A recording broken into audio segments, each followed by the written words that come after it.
Assalamualaikum dan salam sejahtera. Apa khabar semua? Pak Suhara anda sehat-sehat dan ceria selalu ya. Baik, dalam kesempatan kali ini kita akan menyambungkan perbincangan kita tentang teknik bagaimana kita nak mengawal atau mengurus emosi marah ya. Dalam siri-siri yang lepas, Pak Su ada bincangkan 6 teknik yang dianjurkan oleh Islam ya. Kali ini kita cuba terokai kaedah-kaedah konvensional ataupun kaedah-kaedah pendekatan psikologi bagaimana kita boleh mengurus atau mengawal emosi marah ya. Baik, dalam siri kali ini kita akan cuba lihat teknik iaitu dipanggil teknik pernafasan dalam ya ataupun deep breathing ya, pernafasan dalam ya.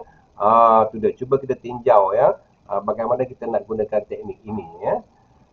Baik, uh, kalau kita dalam keadaan rasa nak marah lah, rasa nak marah ya, kita mula menyedari emosi ataupun perasaan marah tu timbul. Ini boleh kita sedari, misalnya kalau kita ada rasa geram. Geram tu ialah perasaan marah ya. Kecewa macamnya. Kalau kita rasa tak puas hati dengan sesuatu.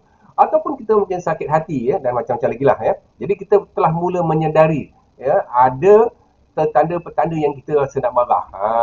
Tu dia.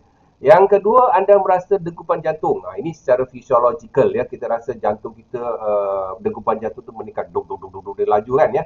Kemudian nafas kita menjadi laju dan pendek ya. Kita bernafas laju dan pendek. Kemudian tekanan darah naik ya. Dan kita rasa otot-otot kita ni dekat terutama dekat leher ni lah, kat bawah ni kan. Menjadi tegang ya. Kita dah rasa dah macam tu, dah ada signal kan. Tu dia. Yang ketiga, ada tanda-tanda emosi ya. Anda mula menguasai pemikiran, maknanya kita mula menjadi emosional sikit. Bila kita emosional, kita akan jadi kurang rasional. Dia ni akan saling berkait ya. Kita rasa lebih emosional sikit. So dalam situasi yang begitu, apa yang kita boleh lakukan ialah kita buat pernafasan dalam ya. Pernafasan dalam. Ni Pak Su nak apa nama ajarlah macam mana kita nak gunakan pernafasan dalam ni ya. Okey. Baik, bila kita rasa nak marah, nak marah, kita pun buat pernafasan dalam ya. Okey, cuba kita demokan ya. So kita pun duduk dalam keadaan tenang ya. Lepas tu kita tarik nafas dalam-dalam. Lepas tu kita lepaskan perlahan-lahan ya. Kita mungkin boleh buat kiraan 7 atau 8 dia, tarik nafas dalam-dalam. Lepaskan nafas perlahan-lahan. Okey, tarik nafas dalam-dalam. Lepaskan nafas perlahan-lahan. Okey, tarik lagi. Tarik nafas dalam-dalam. Lepaskan nafas perlahan-lahan. Ya, kita boleh ulang 6 kali ya. Pak Su anjurkan kita buat ulangan 6 kali ya. Tarik nafas dalam-dalam, kiraan 7 atau 8. Lepas tu kita lepaskan dengan perlahan-lahan ya. Kita buat macam tu, berulang-ulang ya. Dan Pak Su anjurkan 6 kali ya. Kenapa 6 kali? Anda cuba dulu. Sekali tak boleh ke Pak Su? 6 kali ya. Buat ulangan 6 kali ya. Tarik nafas dalam-dalam, lepas tu lepas dalam-dalam. Baik, apa tujuan kita buat macam tu? Apa tujuan kita buat macam tu? Tu dia ya. Ini kita nak kena faham juga. Kenapa kita buat macam tu ya?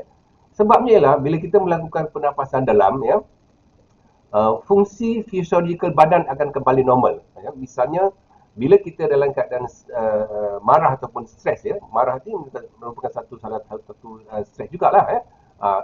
Sebenarnya nafas kita menjadi cepat dan pendek ya.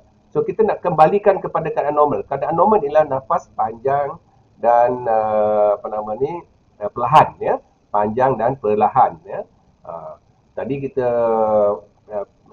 kalau kita stres ataupun kita mengalami perasaan marah, dia nafas jadi apa tadi? Nafas kita akan jadi pendek ya dan juga cepat laju ya. Jadi kita nak perlahankan dan nak panjangkan nafas kita. Sebab tu kita buat pernafasan dalam ya.